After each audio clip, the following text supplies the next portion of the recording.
এ very good evening dear job aspirant, কেমন আছেন সবাই? আশা করি সবাই ভালো আছেন এবং সুস্থ আছেন।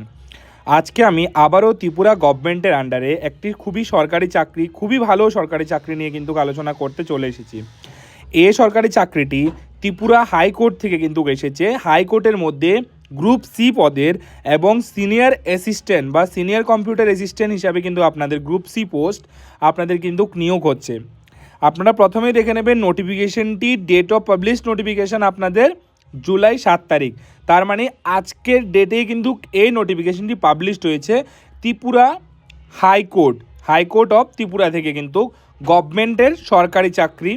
যে অ্যাডভার্টাইজমেন্টের মধ্যে বলা হয়েছে, এখানে অ্যাডভার্টাইজমেন্টটির number S32026 for recruitment of the post of senior computer assistant. এবং এখানে পুরো অফিসিয়াল ওয়েবসাইটে আপনারা সব কিছু বিস্তারিত পেয়ে যাবেন। আর অথবা আমার কমেন্ট সেকশনে যদি আপনি বলে দেন, তাহলে আমি আপনার এই লিঙ্কটি আপনাদেরকে পিডিএফটি দিয়ে দেবো সহকারে।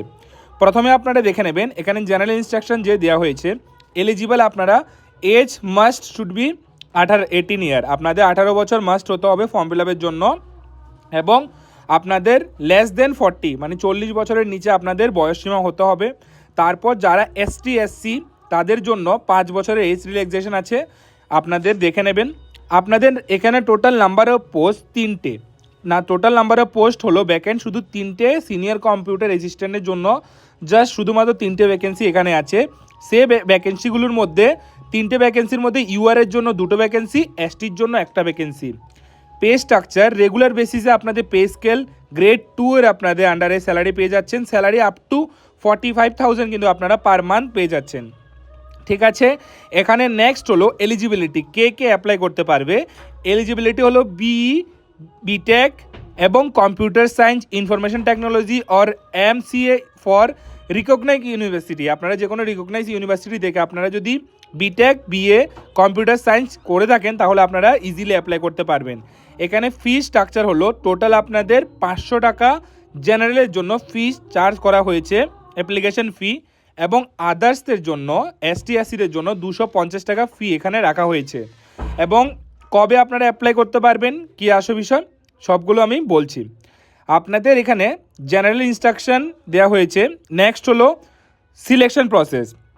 আপনাদের 2টো সিলেকশন প্রসেস হবে। ফার্স্ট হবে আপনাদের রিটেন এক্সামটি আপনাদের 2 ঘন্টার রিটেন এক্সাম, টোটাল মার্ক 100। এখানে আপনাদের নাম্বার অফ সাবজেক্ট কী থাকবে, general knowledge, GK, English, current affairs, knowledge of aptitude এবং কম্পিউটার সায়েন্স, এইগুলো আপনাদের থাকবে। এটা হলো আপনাদের সাবজেক্টের যে সিলেবাস এটা। আপনাদের এখানে বলা হয়েছে only those candidate who source A minimum 60% mark. আপনারা যারা 100-র মধ্যে 60% মার্ক পাবেন, তাদেরকেই কিন্তু এখান থেকে relaxable for 10% in the case of reserve category. আর এখান থেকে কিন্তু আপনাদের সিলেক্ট করা হবে। 60% মার্ক পেলেই কিন্তু আপনাদের রিটার্ন ভাইবার জন্য ডাকা হবে, এখানে বলা হয়েছে। এবং নেক্সট আপনাদের প্রসেস হবে ইন্টারভিউ প্রসেস এবং skill test. Interview plus skill টেস্টের পরে আপনাদের সেকেন্ড ফেজ কিন্তু হবে। এখানে রেশিও কিন্তু 1:3। আপনাদের রিটার্নের জন্য ভাইবার মধ্যে একজন নেবে, 3 জনের মধ্যে আপনাদের 3টে ক্যান্ডিডেটের মধ্যে একজন নেবে, এমন করে নেবে। প্রথমেই আপনাদের ভাইবা বসিয়ে ইন্টারভিউ হবে ফেজ 2। আপনারা যদি রিটার্ন এক্সাম কোয়ালিফাই করেন, তাহলে আপনাদের ভাইবা হবে 25 মার্কসের মধ্যে। তারপর আপনাদের স্কিল টেস্ট বা নলেজ, আপনাদের সফটওয়্যার হার্ডওয়ার্কের সম্বন্ধে আপনাদের কেমন নলেজ আছে সেটার উপরে ডিপেন্ড করে আবার 25 নাম্বার একটা পরীক্ষা হবে। তাহলে ওভারঅল 150 মার্কের কিন্তু টোটাল আপনাদের এক্সামটা হচ্ছে। তো এই 150 মার্কের মধ্যে যে সবার থেকে বেশি মার্ক সিকিউর করতে পারবে, ওর এই সিটটা হয়ে যাবে। এখানে কোনো সেরকম কিয়ে নেই, বাকি সরকারি চাকরির মতোই এখানেও সেম। এখানে এসটি এসসি ক্যান্ডিডেটদের জন্য status should apply general candidate across application. আপনাদের এখানে এসটি এসসি সবাই কিন্তু আপনারা অ্যাপ্লাই করতে পারবেন। ফি আপনাদের শুধু জেনারেলের জন্য ফি 500 টাকা, এসটি এসসির জন্য 250 টাকা, এতটুকুই এখানে সাবসিডি আছে। জেনারেল ক্যান্ডিডেটের জন্য 2টো পোস্ট আছে, এসটি এসসির জন্য 1টাই পোস্ট আছে শুধুমাত্র। এখানে আপনাদের বাকি যে ইনস্ট্রাকশনগুলো আছে, জেনারেল ইনস্ট্রাকশন আপনারা পড়ে নেবেন।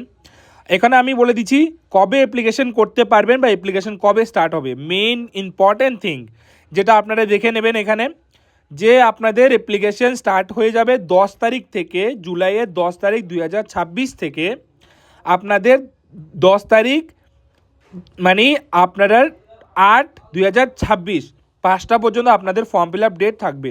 এখানে বলে দেওয়া হয়েছে 1 মাস কিন্তু পুরো এই ফর্ম ফিল আপটি চলবে। আপনাদের যে ডেটের অ্যাডমিট কার্ড সেটা কিন্তু এখানে বলে দেওয়া হবে, নোটিফাই করে আপনাদের এক্সাম সেন্টার ডিউরেশন সব কিছু আপনাদের এই অ্যাডমিট কার্ডে পেয়ে যাবেন। বিস্তারিত সব কিছু আপনারা খুব তাড়াতাড়ি কিন্তু পেয়ে যাবেন। আশা করি এই ভিডিওটিতে আপনাদের ভালো লেগেছে এবং এই ভিডিওটি খুবই ইনফরমেটিভ ভিডিও। 3টে যে পোস্ট আছে এগুলো খুব তাড়াতাড়ি ত্রিপুরা গভর্নমেন্ট ফুলফিল করবে। উইদিন 2 to 3 মান্থসের মধ্যে মনে হয় এটা সম্পূর্ণ করে দেবে, কারণ 3টা পোস্ট বিশাল একটা পোস্ট না। 3টা পোস্ট কমপ্লিট করতে 1 মাস সময় লাগে না, করে নেবে খুব তাড়াতাড়ি ত্রিপুরা সরকার। আর সিনিয়র কম্পিউটার অ্যাসিস্ট্যান্স কিন্তু খুবই দরকার, হাইকোর্টের আন্ডারে ভ্যাকেন্সি আছে পোস্ট। এই জন্য বলা হচ্ছে আপনারা সবাই যারা প্রিপারেশন করছেন ভালো করে প্রিপারেশন করুন, সিলেবাস ওয়াইজ প্রিপারেশন করুন এবং আপনাদের স্কিল টেস্ট এবং ভাইবার জন্যও প্রিপারেশন করুন। যদি আপনাদের রিটার্নে 60% সিকিউর হয়, ভাইভাতে 50-এর জায়গা যদি আপনারা 40 নাম্বারে পান, তাহলে আপনাদের 100% চান্সেস আছে জবটি পেয়ে যাওয়ার। তো আশা করি আমার ভিডিওটি ভালো লেগেছে। যদি ভালো লেগে থাকে এরকম আরও গভর্নমেন্ট ইনফরমেশন পাওয়ার জন্য, জব আপডেট পাওয়ার জন্য আমার চ্যানেলকে সাবস্ক্রাইব করে বেল আইকনটিকে প্রেস করে রাখবেন।